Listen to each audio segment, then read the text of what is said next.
New Zealand government 2024 সালে তাদের কর্মী সংকটকে কেন্দ্র করে অ্যাক্রেডিটেড এমপ্লয়ি ওয়ার্ক ভিসা নামক একটি ভিসা প্রকল্প ওপেন করেছে।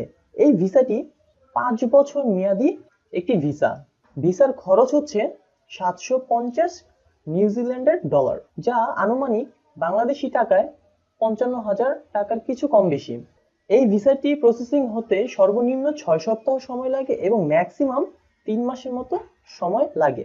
এবং আপনারা জেনে আনন্দিত হবেন যে এই ভিসার সম্পূর্ণ খরচ বহন করবে কোম্পানি নিজেই। হ্যাঁ, আপনি ঠিকই শুনেছেন, এই ভিসার সমস্ত খরচ কোম্পানি নিজেই বহন করবে। আপনারা শুধুমাত্র বাংলাদেশ হতে ভিসার প্রসেসিং ফি বাবদ 750 নিউজিল্যান্ডের ডলার ব্যয় করে যেতে হবে।